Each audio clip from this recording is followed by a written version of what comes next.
Thank you very much, Christabel. Thank you for the lovely introduction. And it's just a great pleasure to be in this lineup of speakers and be in this global community and hear from so many people who make a difference in so many different parts of the world and are sharing their successes here. So thank you very much. It's an honor to be part of this group.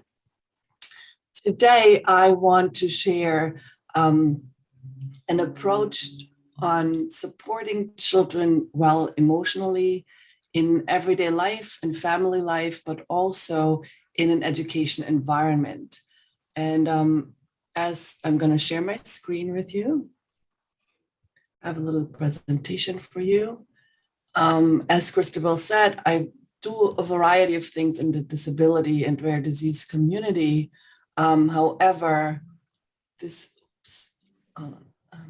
particular approach from hand in hand in supporting children emotionally is something that has me touched very personally and my family and my relationship with my children.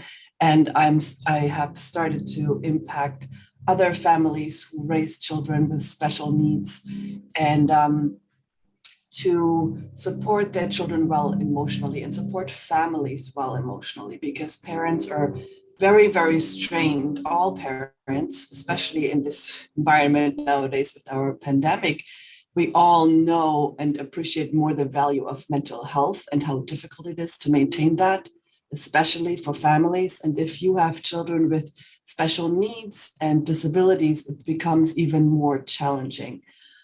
So these are very practical methods that I want to introduce that Hand in Hand has been teaching for over 30 years in a global community for parents, but also in early education.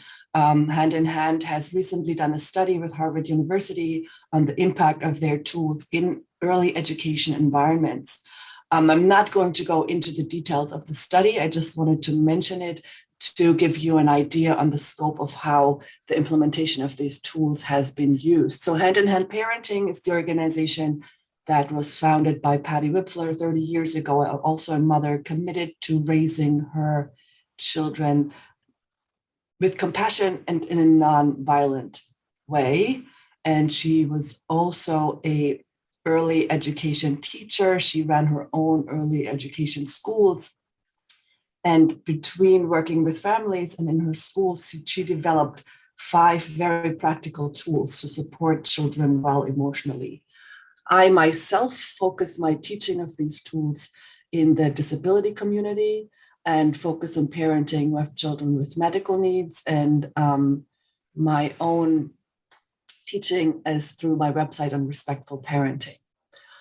So traditionally, we view challenging behavior through as something that needs to be eradicated through punishment or through rewarding positive behavior. So really focusing just on the symptom, what is going on for the child, what is going on in the relationships with other people, with adults. What the Hand in Hand approach does, it is observing challenging behavior through the lens of emotional needs. What is the underlying emotional need that a child has that is very legitimate and that needs support and needs to be recognized?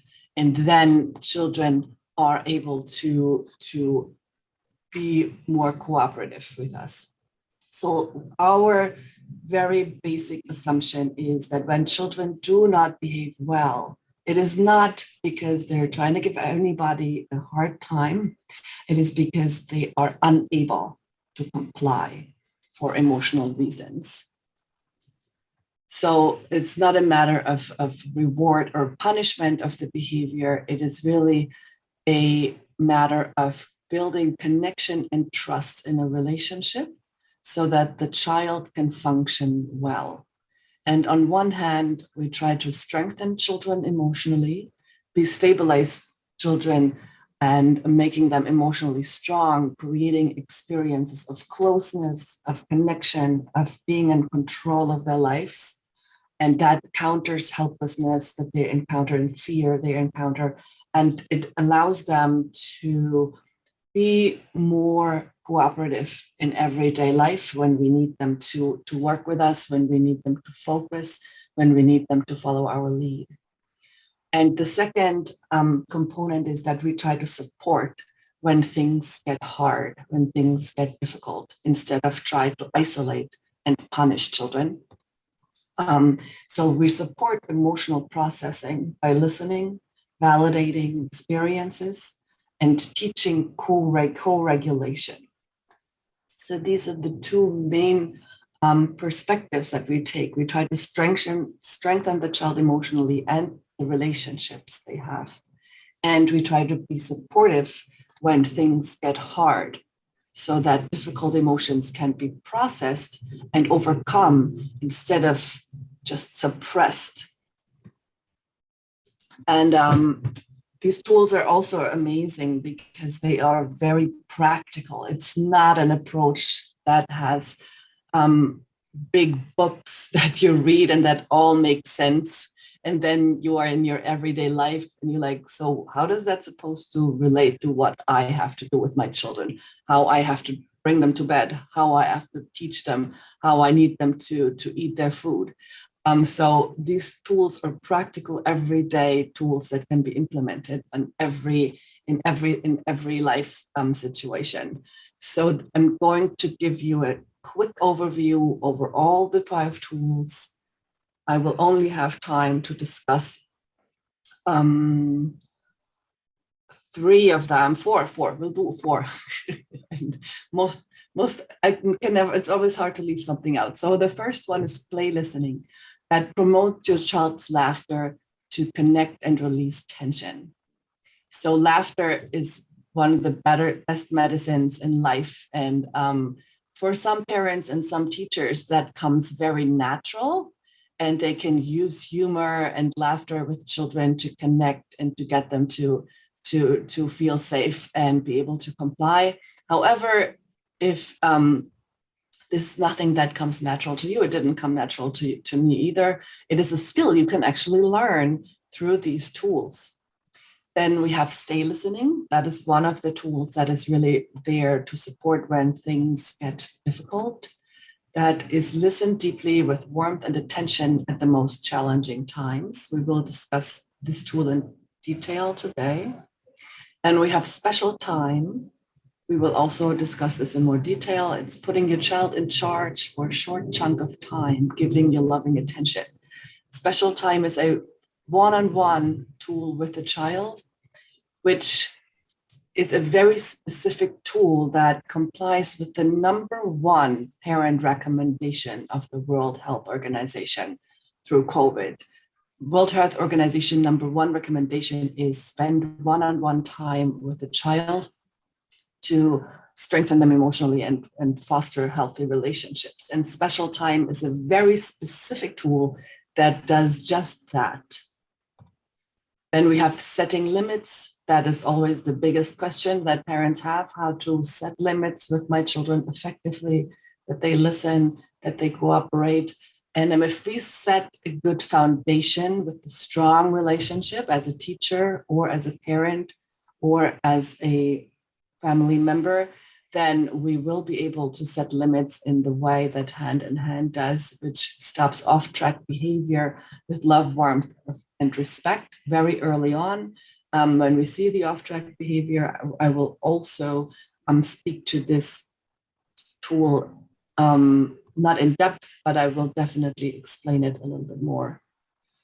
And then we have a very special tool that I have not seen in any other parenting approach.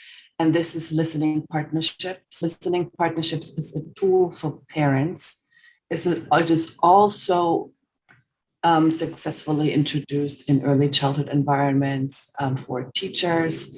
And it is really a peer support tool where parents can support each other well emotionally, because parenting is difficult and we should not do it alone. In many countries, parenting has become something that is done in great isolation. But regardless, what kind of family structures we live in, I think parents are notoriously undersupported and undervalued in what their contribution to society, as are teachers. In many countries, teachers are not paid effectively. Teachers have too many responsibilities, and so there is a lot of emotional support is not even a question. So this is a peer support tool that is very simple that people can follow to support each other while emotionally. So there has been done a lot of research in the recent years on attachment theory. So early attachment, early in life, secure attachment with an adult has a huge impact on the ability to function as an adult. So we more and more realize that having a secure attachment and good connection with the people in your life that take care of you when you're very young, when you're very vulnerable, has an incredible impact on your ability to learn and on your ability to be a healthy adult, having positive relationships all through life.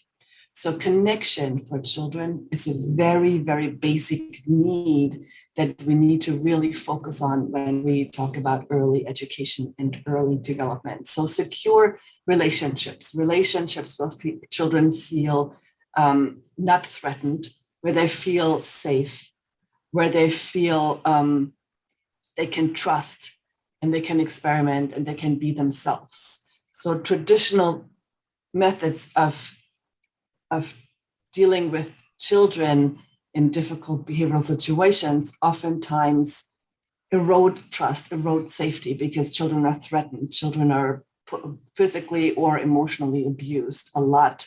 And just there's a lot of fear instilled in children, so to force them to function well. And unfortunately, that might lead for them to try to function and follow because they're scared of the consequences, but it does not create a healthy emotional environment. And these emotional hardships that are created through abuse are going to show up in very challenging behaviors. So the very secure and safe relationships are a basic need for children. And then I also wanted to talk a little bit about helplessness and fear and control and safety. Children are very small. They need a lot of support and a lot of help. They don't know many things, so they have to follow our lead. We know better. They oftentimes naturally, because of the developmental process, their experience of life is one of I'm helpless, I don't know. So there's a lot of insecurity, helplessness. And if adults are aggressive or violent towards small children, there's also a lot of fear. So that becomes like a big emotional bucket. And with these tools, we can fill another bucket on the other side. That is the bucket of safety, having safe relationships. And it doesn't take many. It takes just one person in your life who you feel 100% safe with to fill that bucket. And also control, feeling some kind of control over your life, over who you are and what you want to do.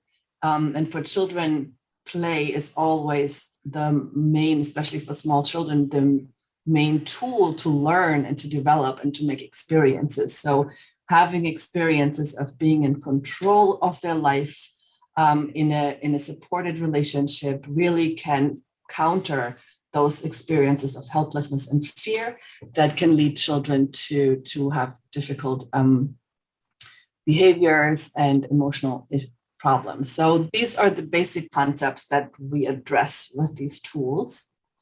And just checking my time quickly. Okay, so I'm going to explain special time as the first tool. Special time is number one. It's always, I break it down in 3 steps, so it's very simple.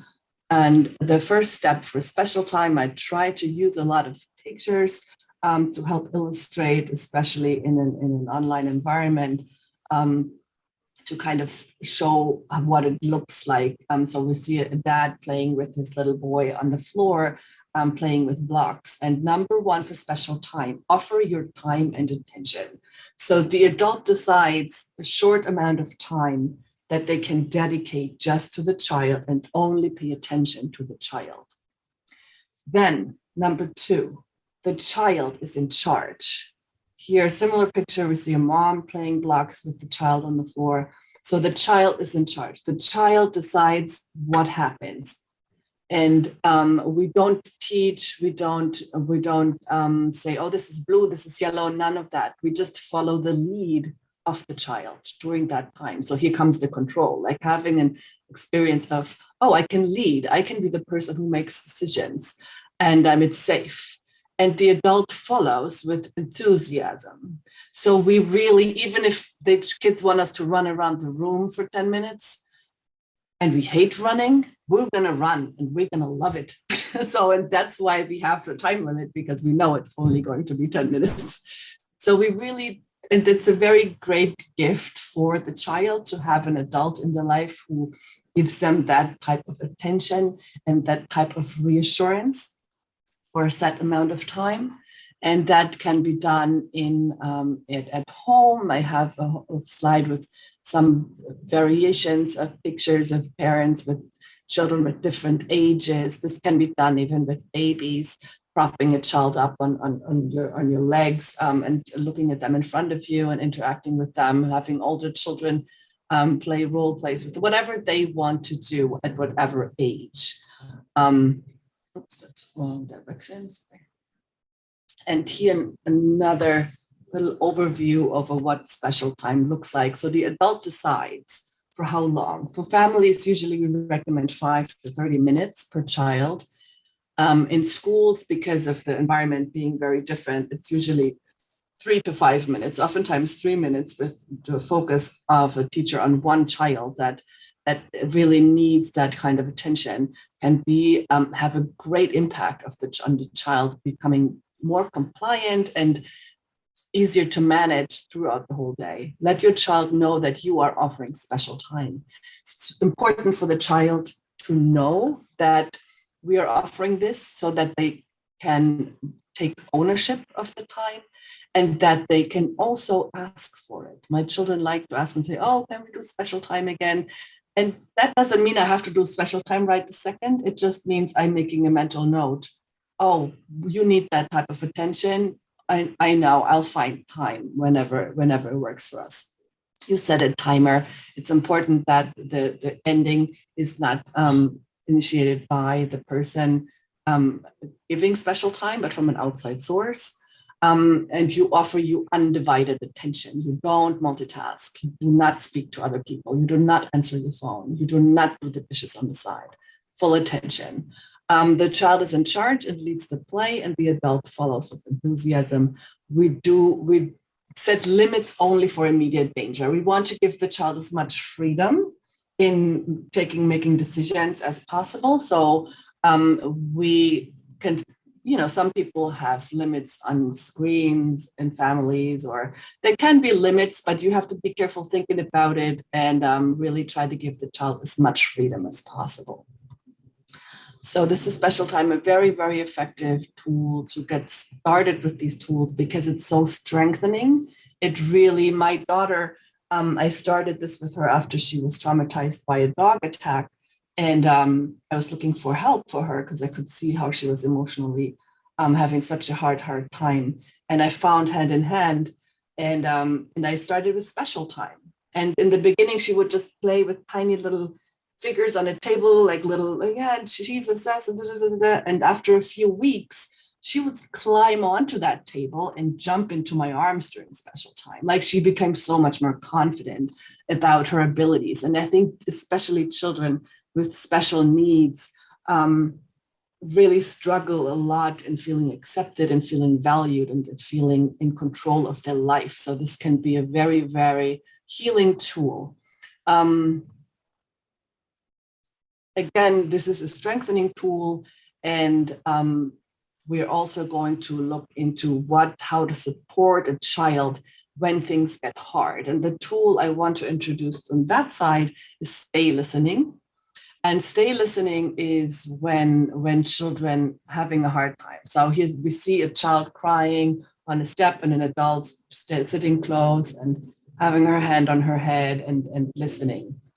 So when a child is in distress for whatever reason, if they fell or if there was they don't want to comply with something, or they have an argument with another child, whenever there is distress and we can manage to do so, it is very helpful if we stay with loving presence with the child.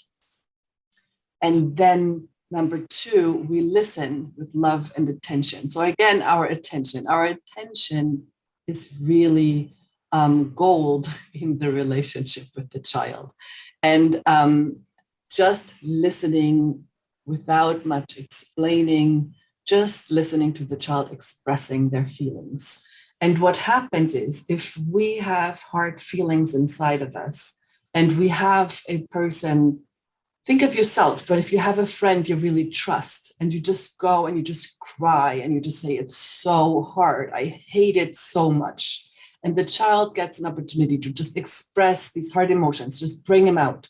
And there is another person there, an adult, who just listens and pours in attention and love, then there is a healing process that can happen. So these feelings get processed and the child can overcome them instead of trying to suppress them and lock them up inside. And then whenever something similar happens, they're going to bubble up and the child is going to be out of control and act strange and be like, this doesn't make any sense. Why are they acting like this? These are old hurts that the child never had an opportunity to process. And we try to welcome the feelings. So this is, we see here a baby, like a toddler, crying really hard with his mom who's giving him a kiss on her forehead. So it's really important for the parent to try to connect with the child when they are in that space of pain, which the mother is doing here beautifully by giving him a kiss on the forehead. Just try to whatever you can do. It looks in many different ways. I have a variety of pictures on the screen with children of different ages, and it really depends on how can the child allow us to be close to them.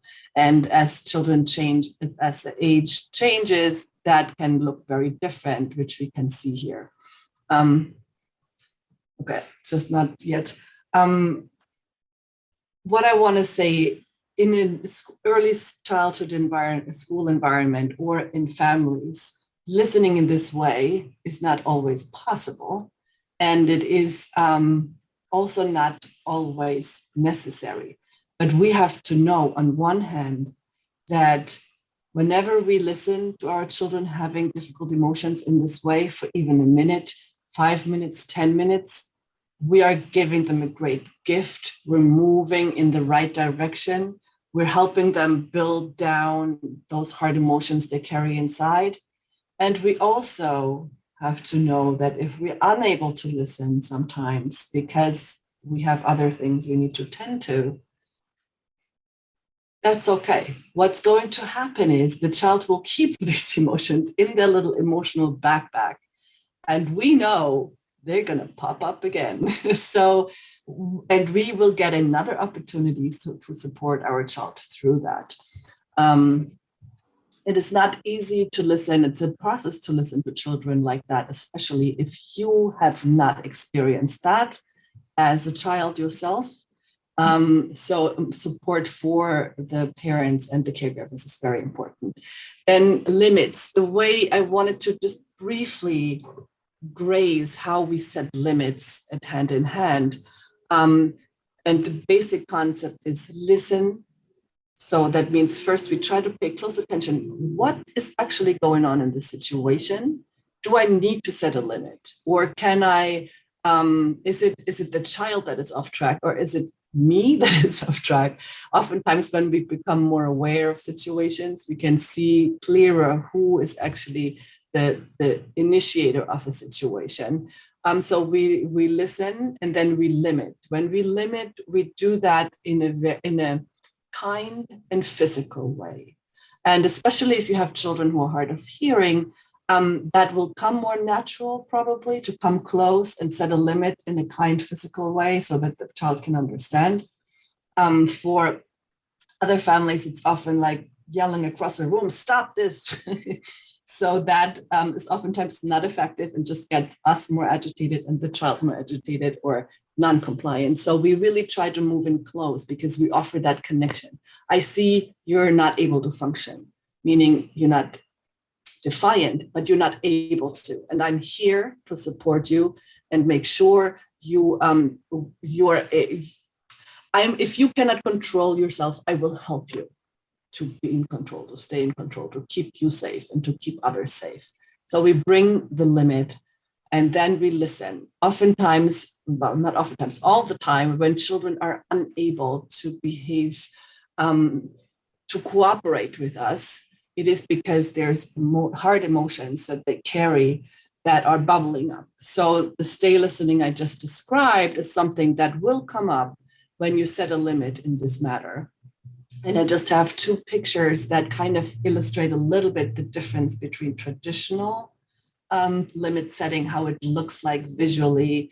It's either an over-explaining or a raising a voice or a intimidation to kind of suppress the child's behavior that they're showing. And to the contrary, how setting limits in the hand-in-hand way is, it is really, there's a lot of physical closeness, and we do set a clear limit, but we offer connection and closeness at the same time. And I have this little boy down here who's holding on to his iPad. That might look different than the other pictures, which look more supportive, but it gives you an idea because he's screaming. He's in a lot of distress, but we also see the mom holding the iPad and she's not ripping it away from him. She's holding it and she might say, sweetie, that's enough. That was your time on the screen. It's over now. And he screams and that's okay. He's allowed to have his emotion about the limit. So that the emotion is not defiance. The emotion is just an expression of a feeling. And but we still set the limit and allow him, therefore, to process the hard emotions he has about the limit. And to work like that with children takes a lot of emotional strength from people. And so the support for adults is very, very important, especially because this way of raising children, of treating children is very different from what most of us experienced in childhood ourselves. And so it can be very difficult to make that generational shift. And it needs a lot of support in a community. Hand in Hand has a global community where parents connect with each other and listen to each other in listening partnerships. And that helps us to kind of counter our own helplessness with being alone, with parenting, with feeling helpless in those situations where our children do not comply, and feeling empowered and also not isolated anymore. Because when we listen to each other and we listen to other parents and hear that they struggle the same way we do, and we can have compassion for them. On one hand, we know we're not alone. And on the other hand, we know that we can learn compassion for ourselves as well in these situations. And we don't have to be perfect. And especially for parents who have children with special needs, I work a lot with parents who have children with medical needs. So oftentimes there's but you can translate this to any parent who has a child with a disability. Your experience of being a parent is not what you expected. It's harder. There are additional challenges, and you have a lot of emotions about that. And that's okay. It's okay to feel isolated, to feel lonely, to feel angry, to grieve that lost expectation for your life that you had. And there needs to be a space. So listening partnerships that Hand in Hand offers really teach parents to support each other well in this realm, to grieve, to hear each other out without judgment, without giving advice, just creating a safe space and listen, which makes it much easier to also listen to the feelings of our children. Because when we experience it ourselves, people listen to us with compassion, then you feel like, oh, this feels good. This feels like, oh, I'm able to just express things without being judged, without being told what to do. I can just express and be accepted and loved still. So that feeling helps you to understand what you're giving your child when you listen to your child. And that actually helps us to really become emotionally more integrated and healthy people, because we don't have to try to suppress our fears, our sadness, our grief, our anger. We have we create safe relationships where these difficult emotions can have places to exist and to be supported. And then we can integrate these parts of ourself into our view of ourself, and we become more whole, and they can exist just as much as the love that we give, just as much as the happiness we have in our life. So we can be more integrated human beings and don't have to suppress any parts of ourselves. So this is the work I do. These are my kids hanging out, having some fun together. And this is my website, respectfulparenting.net.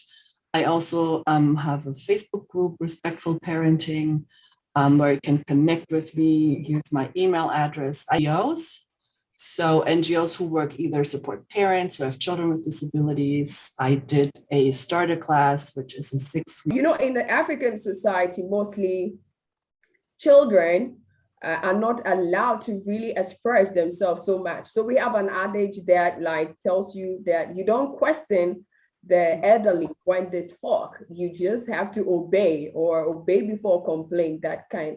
So whether whatsoever it is that is being said to you, it's something you like or not, or it's good for you or not, or you have something else to say about it, you don't express it.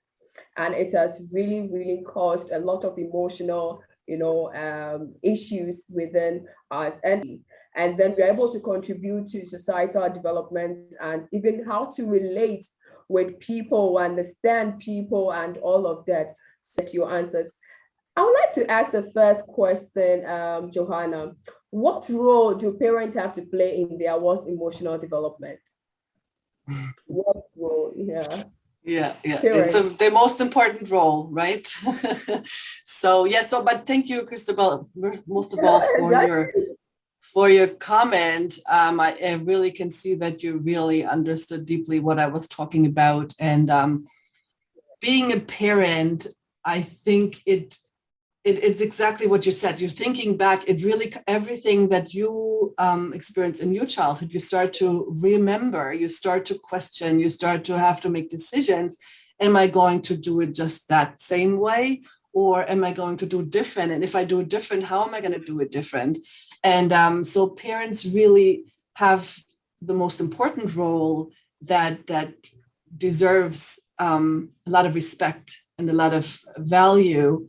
And they also have the role of really making generational change. Like you said, we would have a better society if children could grow up with being able to have a voice and being able to be heard. Yeah. And it would have an impact on all generations. So parents really have that ability. If you can do your parenting the way you want, and that will shape the next generation in a different way. You can make generational shift happen, which is an amazing opportunity, I think. Great, thank you for that answer. My next question, listening to your presentation, I heard about the traditional method, and then, and that is very true, of course. Talking about tradition, we just have to talk about culture and custom. So how does, because I realize that we all come from different cultural backgrounds, and like I told you about in Africa, and that is here in Ghana, I may not know about what is happening in Uganda and other countries. Mm-hmm. But yeah, culture really affects how, parents do train their kids in terms of having emotional relationship with them. So to what extent and how does culture affect the attainment of this growing of healthy relationship between parents and also their children? And also this leads on to even teachers, because this same parent tends to be teachers in the various schools that these children go to grow themselves. How does culture really affect this? Yeah. Well, when I was working with the families in Africa, one of the questions they had was, our family structures are very different than in the West. We have micro families, very small, but if you have a lot of adults in a household and one person wants to do it one way and another doesn't even understand what you're trying to do and is not in support of it. So there's just all this variety. So on one hand, I think it is really, if I am, as the mother or the father or the teacher, are in favor of using hand-in-hand methods, then I can try to educate others. I can try to just just build my own relationships with the child, right? So we are in charge of our relationships, and it only takes one person to one safe relationship for a child to really make a big difference. We might not be able to control everything, but we can control our relationships that we have with children. So it's about educating bigger environments, but also about just making a decision for ourselves what to do.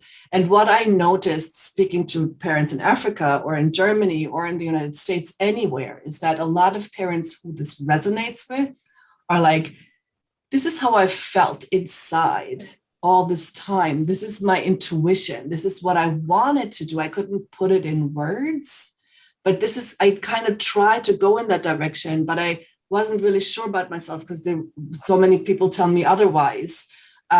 So it kind of connects a lot with what we have as a parental intuition when we want to love our children, we want to nurture our children. So it really relates to that very basic instinct that many parents have, if they have access to that, and that is beyond culture and beyond systems.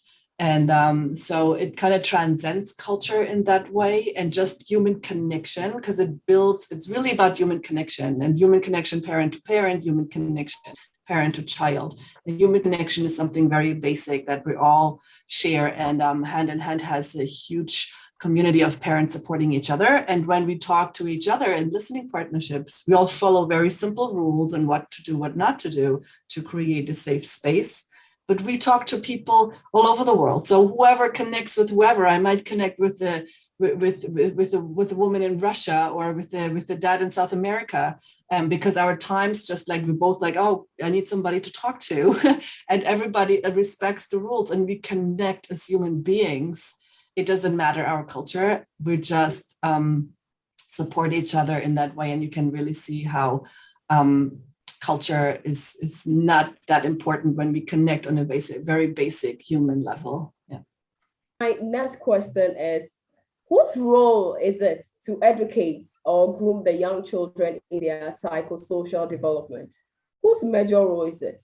Is it the parent or the teachers or the friends? Or who exactly? Whose role is it? Or probably a combination of all of them? Right. Well, I think all relationships are playing a role in the child learning, social relationships and emotional development. So all our experiences with all people in our life have an impact. I think a very deliberate and thoughtful approach, like the hand-in-hand methods, can be used by parents and also teachers, that can have a very positive effect on children in addition to all the other relationships that form their emotional development. Yeah. Great. And what I, for example, if I may give an example really quick, like my daughters, I have two daughters, and when I'm out with them, everybody always compliments them on their good relationship. They're so close. They're like, and I'm like, yes, but it's not necessarily just by chance, because with these methods, I can really foster these two girls to have positive relationship, because I can use the tools very deliberate to foster their relationship in a positive way. And that enables me as a parent to support their relationship. And that is very powerful, I find. I love that.